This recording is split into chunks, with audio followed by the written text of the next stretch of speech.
안녕하세요. 국어사전을 읽어드립니다의 이수포입니다.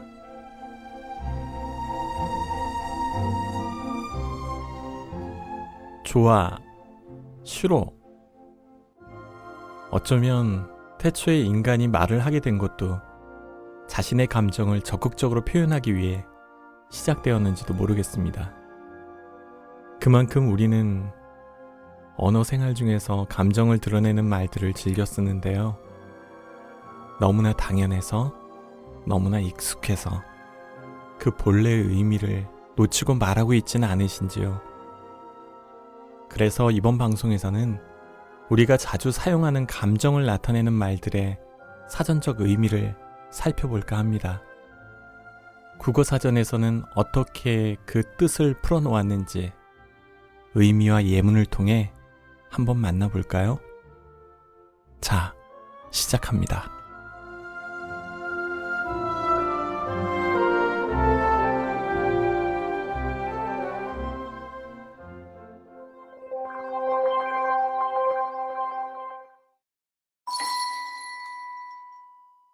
기쁘다. 마음에 즐거운 느낌이 있다. 예문. 너를 다시 만나게 되어 정말 기뻐. 슬프다. 서럽거나 불쌍하여 마음이 괴롭고 아프다. 예문. 선생님께서 읽어주신 동안은 무척 슬펐어요. 만족하다. 모자람이 없이 마음에 들어 흐뭇하다. 예문. 용의 꼬리보다 달개 머리가 낫다고. 보잘것없는 자리 같아도 샐러리면 월급보다는 나은 데다 네 마음대로 일할 수 있으니 거기에 만족해. 질투하다. 어떤 사람이 다른 사람을 자신보다 앞서서 좋은 위치에 있는 것을 시기하여 미워하며 깎아내리다. 예문. 당신은 나와 아무 상관도 없는 그녀를 질투할 필요가 없어. 신나다. 흥이 일어나 기분이 몹시 좋아지다. 예문. 야외에 나가서 신나게 한번 놀아보자꾸나. 실망하다. 일이 바라는 대로 되지 않거나 기대에 어긋나서 마음이 상하다. 예문. 그녀에게 자꾸 말을 볼썩거리는 자네의 태도에 실망했네. 들뜨다. 가라앉지 않고 어수선하게 들썽거리다. 예문. 송영감은 돈다발을 움켜쥐고는 희열에 들뜬 신음을 내질렀습니다. 야호! 라고 말이죠. 불안하다. 사람이 또는 사람이 일이나 행위 따위가 걱정스럽거나 초조하여 편안하지 않다. 예문. 난 네가 하는 짓이 정말 불안해. 감격하다. 사람이 사태의 마음속 깊이 뭉클한 감정을 느끼다. 예문. 꿈에도 그리던 조국 땅을 밟은 그들은 무척이나 감격한 모습이었습니다. 놀랍다. 감탄스러울 만큼 굉장하거나 훌륭하다. 예문. 장 사장님이 그런 지시를 했다니 정말 놀라운데?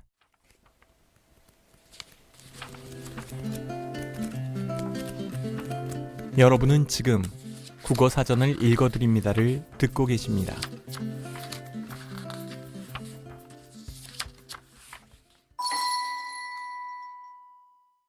따분하다.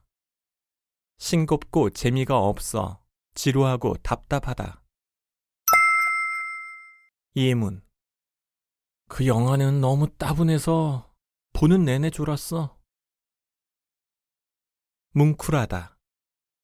어떤 감정이 북받쳐 올라 갑자기 가득 차 넘치는 듯한 느낌이 들다.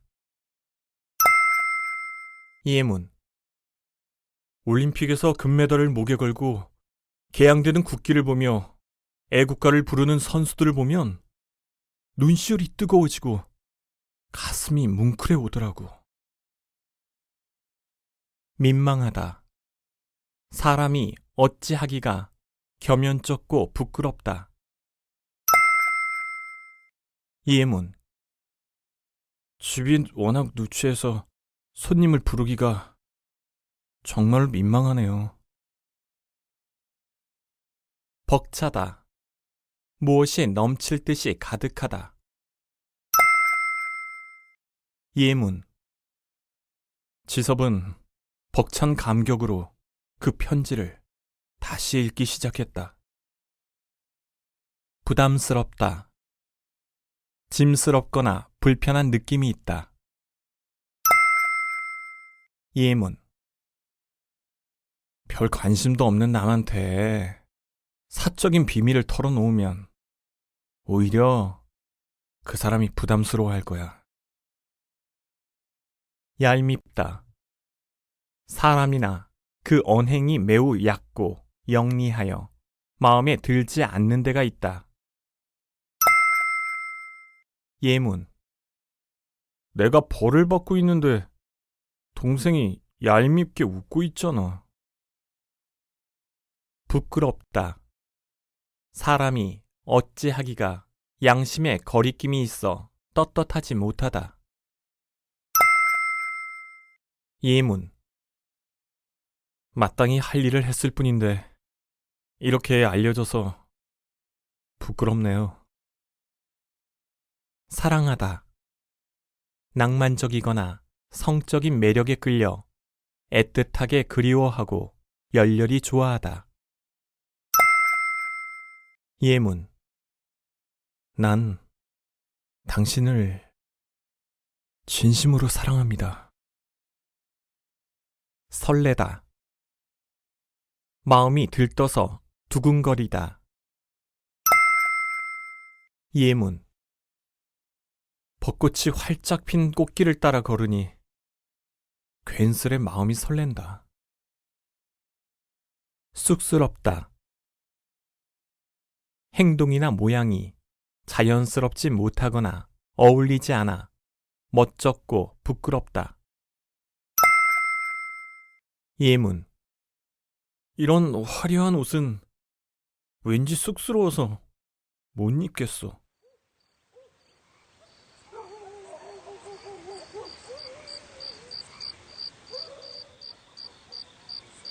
오, 벌써 시간이 이렇게 됐네.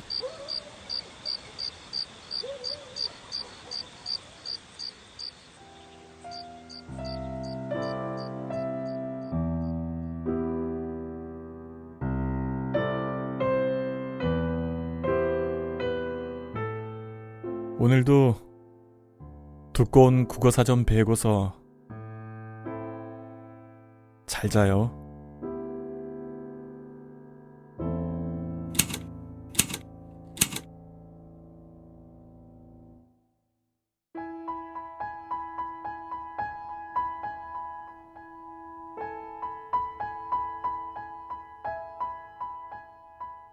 소설 들려주는 여자.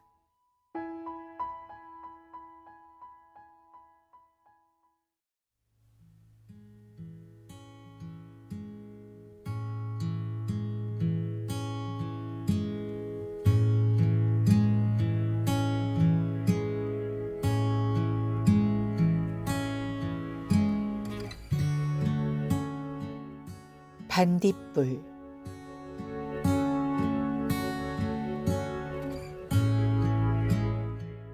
박경리.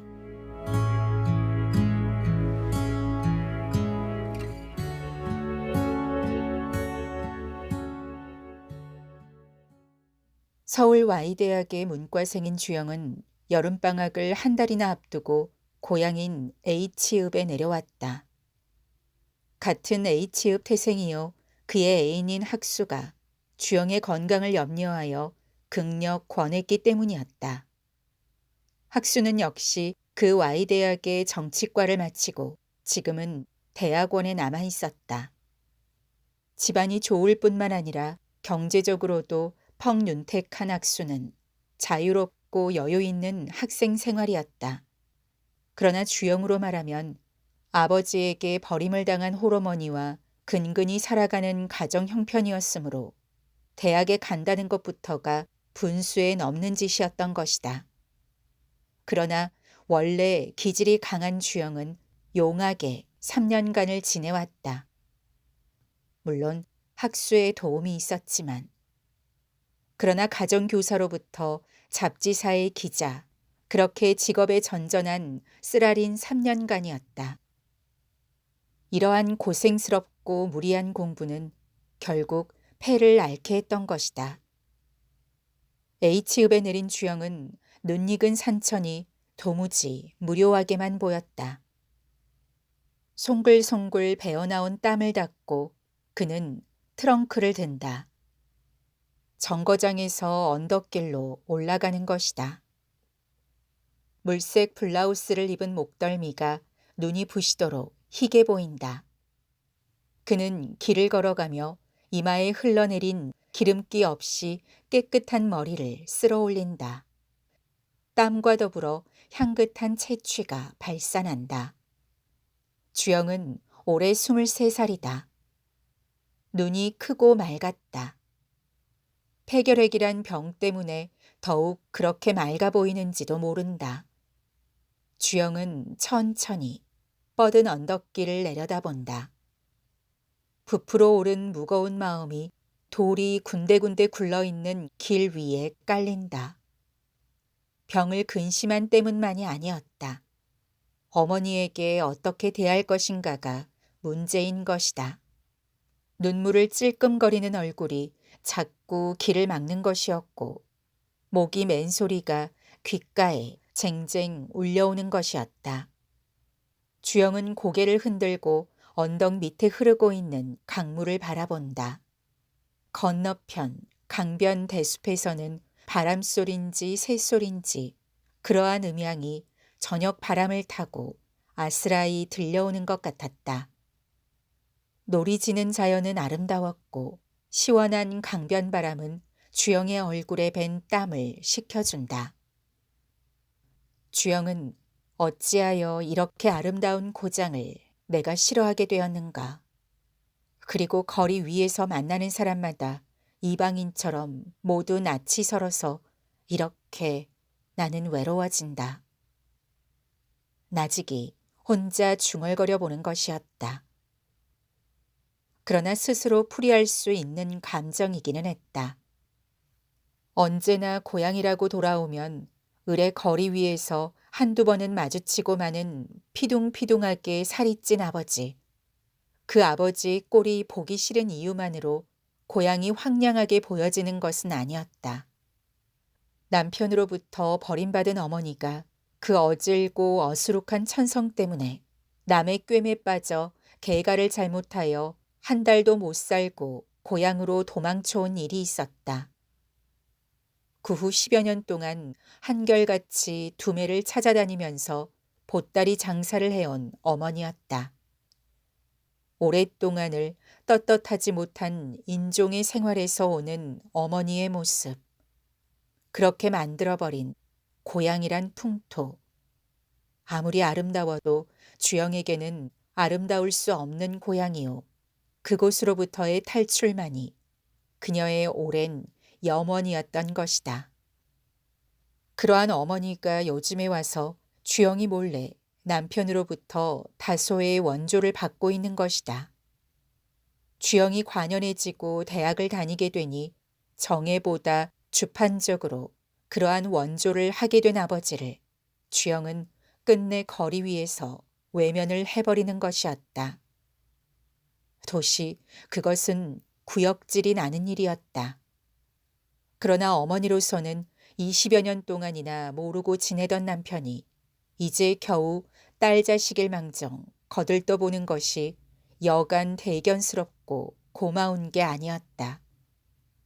고생을 하며 주영을 기른 보람이 있었을 뿐 아니라 자기가 앉을 자리도 마련된 듯해서 새삼스레 눈물겨워지는 것이었다.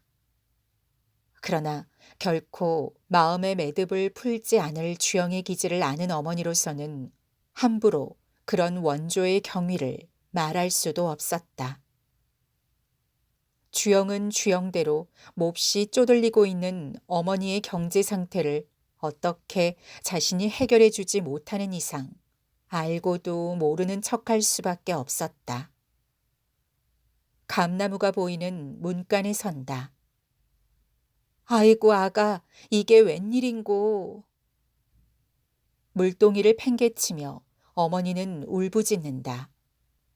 그리고 자그마한 몸이 날씬하게 큰 주영을 안으려고 발돋움을 한다. 주영은 그러는 어머니를 밀어내며 방으로 들어가는 것이었다. 마음이 벅차오르면 벅차오를수록 냉랭하게 식어버리는 주영의 태도인 것이다. 가장처럼 굳어버린 표정에는 아무런 모녀간의 정에도 찾아볼 수 없었다. 사실 주영은 어릴 적부터 이 집에 있어서는 가장이요 호주격인 위치에 놓여 있었다. 차라리 해일 같은 감정이 어머니를 대함으로써 싸늘하게 식어버리는 것인지도 모른다. 방에 들어온 주영은 옷을 벗어 걸고 트렁크를 연다. 책을 꺼내어 책상 위에다 놓고 대강의 짐을 정리한 뒤 밖에 나와 세수를 한다. 여행의 먼지를 씻어버린 주영은 장독대 옆에 한 그루 선 감나무를 물끄러미 바라본다. 어머니는 저녁 준비를 하느라고 부엌에서 나갔다 들어갔다 한다. 그러는 중에도 주영의 동태를 슬금슬금 살피며 눈물을 연방 질금거리는 것이었다. 그러나 주영은 다만 멍청이 감나무만 쳐다보고 있었다. 마치 잠깐 밖에 나갔다가 돌아온 사람같이. 한참 후에 주영은 목에 수건을 걸며 부엌으로 들어간다. 불을 지피느라고 분주한 어머니 옆에 아무 말 없이 쪼그리고 앉는 것이었다. 주영은 아궁이 속에서 한창 붓고 있는 솔가지 불을 멍하니 쳐다본다. 소란스럽던 도시의 음향이 꿈길처럼 머릿속에서 사라지고 지금 눈앞에서 붙고 있는 불길이 무슨 태고의 삼림 속에서 지핀 모닥불처럼 느껴진다. 그만치 언덕 위에 있는 외딴 집은 괴괴했던 것이다. 아가, 어찌 이리 빨리 왔니? 얼굴이 영 못하구나. 어디가 아픈가? 어머니는 주영의 이마 위에 흘러내린 머리칼을 쓸어 올려주며 말한다. 주영은 대답도 하지 않고 지겨운 듯이 고개를 돌려버린다. 그리고 순하기 때문에 항상 비굴하게만 보여지는 어머니는 주영에게 있어서 애틋하고 가엾은 사람인 동시에 또한 몹시 미운 존재이기도 했다. 솔가지를 분질러 아궁이 속에 던지면서 어머니는 쉴 새 없이 이야기한다. 주영은 간혹 마지못해 하는 것처럼 간단히 대답을 하거나 고개를 끄덕일 정도였다. 세상에, 그년이 저번에 괜히 나한테 시비를 걸지 않겠나? 별별 악담을 다 퍼붓고 팔자칠에 못한 것을 굽이굽이 못을 거네. 내게 사위라도 있었음 그년을 그냥 두었겠나? 그년이라는 말에 주영은 어머니를 쳐다본다. 또 그 여자가 뭐라 합디까? 그 여자라는 것은 어머니와 이혼한 후 맞은 아버지의 마누라다. 요새 너 아버지가 돌본다고. 어머니는 자기가 한 말에 놀라서 입을 닫혀버린다. 그러나 주영이 잠잠하게 앉았는 것을 보자 다시 말을 잇는다.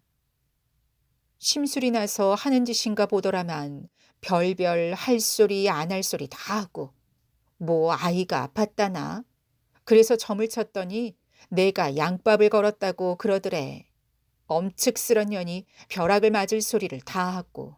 아이고. 어머니는 훌쩍훌쩍 울기 시작한다. 주영의 눈알이 빨개진다. 이년의 팔자가 무슨 몹쓸 짓을 했길래 이런고. 치맛자락을 잡아당겨서 눈물을 닦으며 푸념을 한다. 울기는 왜 울어 못난 소리만 하고. 주영은 바락 소리를 지르려다가 그만 벌떡 일어나 버렸다. 나를 어쩌자는 겁니까? 집에 들어서자마자. 부드러운 위로의 말이 얼마든지 있었다. 그러나 주영은 그렇게밖에 표현할 수가 없었다. 주영은 방문을 거칠게 열었다. 그리고 방바닥 위에 퍽 주저앉아 버린다. 온돌의 냉기가 발바닥을 타고 뱃속에 스며든다. 슬픔이 왈칵 치미는 것이었다. 주영은 자다가 심한 기침 때문에 잠이 깨었다. 무엇이 뭉클하니 입속에 괜다. 그는 직감적으로 그것이 피라는 것을 알았다. 두 손을 모아서 미끈덕한 액체를 받는다. 너무나 갑작스러운 일이었고 불이 꺼진 캄캄한 밤이었기 때문에 어쩔 줄을 모르고 당황해버린 것이다. 그러나 어머니를 깨우지 않았다. 손가락 사이에서 피가 혼입을 위해 흐르는 것 같다. 주영은 마음속으로 한동안 허둥대다가 그만 정신이 아득해졌다. 그는 피가 괜 손을 편 채 이불 위에 엎드려 버렸다. 날이 밝아왔다. 기겁을 한 어머니가 웬 피냐고 소리를 지른다. 주영은 내뱉듯이 코피가 터졌나 봐요. 아유, 차 타고 온다고 몹시 고단했구나. 어머니는 피가 묻은 혼이불을 둘둘 말아서 빨래 대야에 넣고 주영에게 빨아놓은 적삼을 꺼내준다. 주영은 드러누운 채 노곤한 시선을 천정에 둔다. 불시에 학수가 보고 싶었다. 열에 뜬 이마를 짚어주던 학수 손의 감촉이 선명하게 되살아온다. 며칠 후에 열은 좀 내렸다. 주영은 반드시 누운 채 장애간 어머니를 기다리고 있었다. 기다림이란 언제나 불안스런 것이다. 주영은 이 기다림의 불안 속에서 언제나 지나던 유년 시절이 생각났다. 다만 두 식구가 붙어서 산다는 것부터가 극히 불안하고 위태로운 것이었지만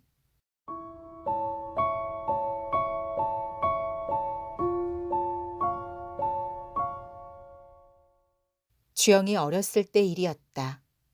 몹시 추운 날이었다. 혼자서 엄마를 기다린다는 것은 그에게 있어서 일수였지만 이날은 바람도 거세게 불었고 엄마를 기다리고 섰는 빤한 고갯길에는 강아지 한 마리 얼씬거리지 않았다. 기다림에 지친 주영은 엄마가 죽었는지 모른다고 생각했다. 도망을 가버렸는지도 모른다고 생각했다. 해가 깜박 진 후에야 보따리를 린 어머니의 모습이 멀리 보이기 시작했다. 주영은 불이 나게 집으로 뛰어와서 문을 꼭 잠그고 나서 내내 참아온 울음을 터뜨리는 것이었다. 어머니는 잠겨진 문을 흔들다가 하는 수 없이 밖에서 손을 넘겨 문고리를 열고 들어왔다. 그러자 울고 섰던 주영은 엄마를 무섭게 노려보며 왈칵 덤벼들어 엄마를 문 밖으로 밀어내는 것이었다. 화가 난 어머니는 자를 가지고 주영을 때렸다. 때리면은 주영은 울던 울음을 그치고 빤히 엄마를 쳐다보았다. 그렇게 고집이 센 주영을 보다 못해 엄마는 이래서 내 못 살겠다고 치마끈으로 목을 매는 신용을 했다. 이쯤 돼야 비로소 주영은 불에 댄 것처럼 왕 하고 울며 어머니에게 달겨드는 것이었다. 이러한 연극은 때때로 일어났다.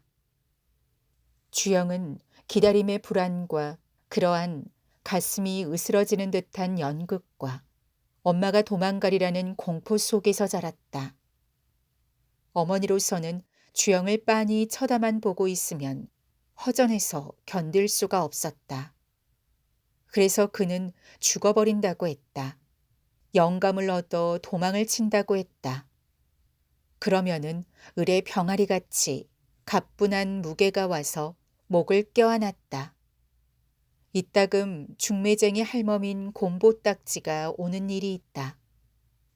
그러면 어머니는 곧잘 빙글거리며 내 영감 얻어갈까 하고 주영에 약을 올렸다. 이러한 것이 모두 어머니에게는 하나의 사랑의 유의였지만 주영은 그러한 날의 밤이면 손목에다 어머니의 치마끈을 감고 잤다. 그리고 자다가는 깜짝깜짝 놀라곤 했다. 어머니가 돌아와서 저녁상을 차려왔다. 도무지 식욕이 없었다. 어머니는 상머리에 앉아서 생선의 뼈를 추려준다. 그리고 숟갈 위에다 생선을 놓아준다. 주영은 그렇게 하는 것이 싫어서 얼굴을 잔뜩 찌푸린다. 여전히 어머니는 숟갈 위에다 생선을 넣는다. 참다 못해 주영이 바락 소리를 지른다. 그만두세요. 제가 먹을게요. 아가, 이게 참 맛나다. 기름기 있는 걸 좀 먹어야 해.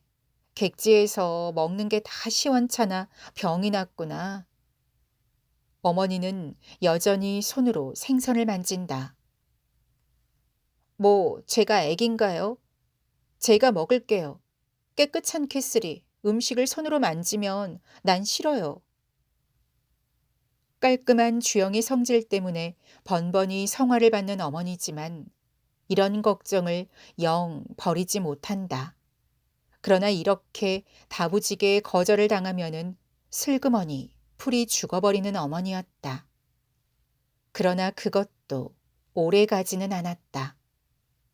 이내 또 주영의 치닥거리를 하는 것이었다. 주영은 모래알 밥을 억지로 먹다가 물 한 모금을 마시고 밥상을 밀어버린다.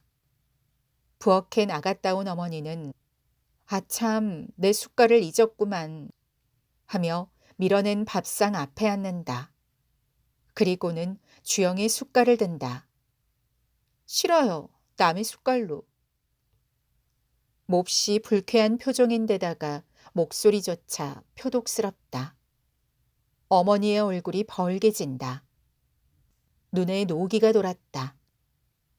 이게 집애야. 애민데 어때? 내가 문둥이란 말까? 말소리가 떨리더니 숟가락을 탁 놓고 밥상을 들고 밖으로 나가버렸다. 부엌으로 나간 어머니는 자식이 다 무슨 소용이 있어. 늙고 병들면 그만이지. 물 한 모금이나 제대로 떠줄란가.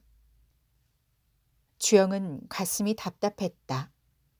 어머니가 가엾어서 견딜 수가 없었다. 그러나 그것을 입 밖에 낼 수는 없었다. 남편 덕없는 년이 무슨 자식 덕 보겠다고 이렇게 험한 세상을 장승같이 내 뭐 하려고 살았던고. 부엌에서 달가락거리며 자탄이다. 그만 죽으라 죽어. 청순꾸러기 같은 박복한 거사. 솥뚜껑을 쟁강 닫히며 울음소리가 된다. 주영은 어머니의 푸념을 윽박지르듯이 악을 쓰며 울어버리는 것이었다.